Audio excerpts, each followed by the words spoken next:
Hello, Facebook friends. It's Carla, your online doctor, with today's Live in 5. Today is Wednesday, February 26th at 5 p.m. You catching me from the car today because there was no way I was getting home in time, so I am parked. My daughter's sitting next to me. She's eating. Want to say hello? There she is. Hello, Moretta.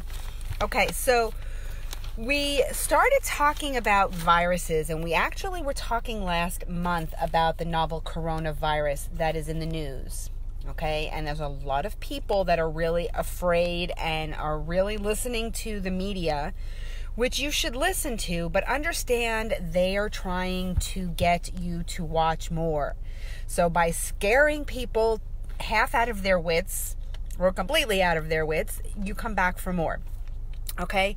Usually this time of year, we're most concerned with the influenza virus, okay, the flu, since it's flu season, and it runs from October through May. Now, that's here in the United States. As of last week, approximately 16.5 million people in the United States have gotten the flu. That's in the United States alone. Okay, with reported deaths ranging anywhere from 12,000 to 19,000 people. Okay, the reason why it's such a big number is because they can't always isolate the cause of death. If somebody has the flu, it may not necessarily be because of the flu. So that's why there's that big gap.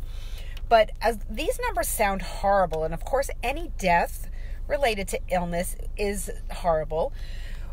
We don't know the breakdown of the cases, if these deaths were mostly in the elderly, the young, or the immunocompromised. But regardless, the percentage overall for deaths related to influenza virus is only about 0.1%.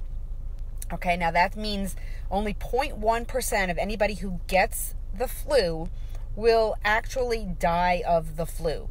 Okay, again, these numbers are very, very low. Again, I know when you're looking at that number of 19,000 people, nobody thinks it's low, but it is. Now, I'm not opening this talk up to the discussion on vaccines, okay? But just to give you something to think about, okay? The U.S. population is a little over 330 million people. So 16.5 million people represents about 5% of the population getting the flu in a 5-month period. Now, based on the CDC information, the average success rate for the flu vaccine over the past 2 years was about 37%.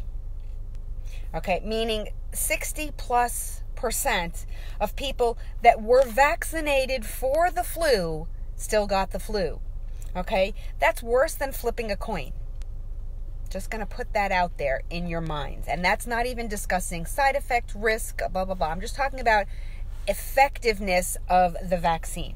Now, the latest concern, hello, Carrie. The latest concern is the coronavirus. Now, I mentioned that again. I mentioned it earlier, and we started talking about it again yesterday.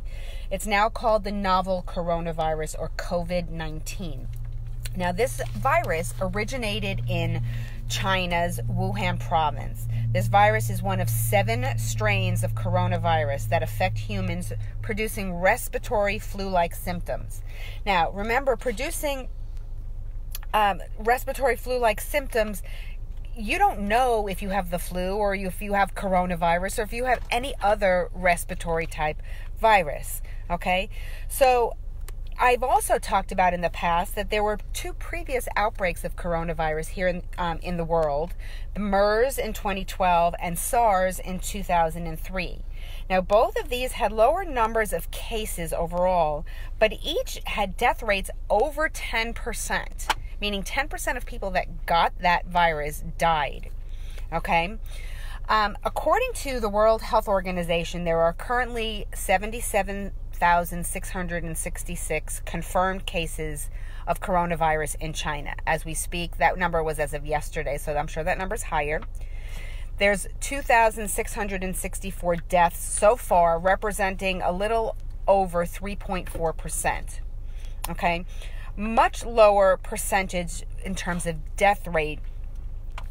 Overall, even though there are higher numbers, the overall death rate is lower. Okay?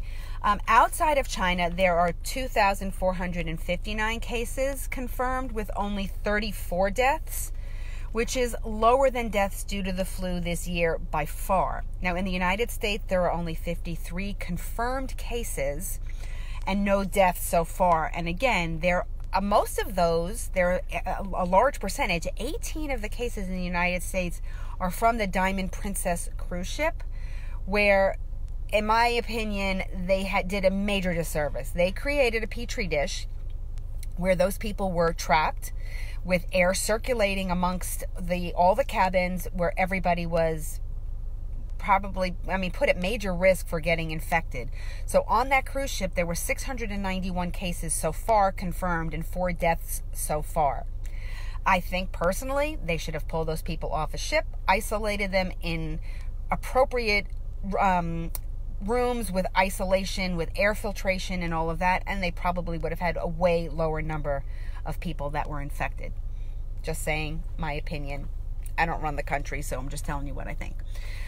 So overall, I'm saying, don't worry about these viruses to the point of fear. Okay, not that viruses don't cause damage, that they don't make people sick, but we're exposed to so many other viruses that can make us sick on a day-to-day basis, that making yourself panic, especially here in the United States, is definitely not worth your time. We're going to talk about the next couple of days, precautions, things you can do to keep yourself safe and healthy and how to avoid it. That is your best thing. If you are traveling to China, that I might reconsider. If you're traveling to an area, hello Marlena, if you're traveling to an area that is one of the key areas where there's high numbers of people, rethink your travel plans. Okay? That's just common sense to me, but being afraid to live in your own country for fear of contracting something where the numbers are so low, just not worth your time. Okay, just my talk. So let's talk tomorrow about your other options, about how to avoid getting sick and how to keep yourself from getting any virus. Okay, so again, share this with your friends, tag them, let them know to follow along. I am not an expert, but I'm just trying to give you some perspective on something that is serious, but is not worth living in complete fear. Okay, so hope you guys have a wonderful day, and I'll see you again tomorrow for another Live in 5.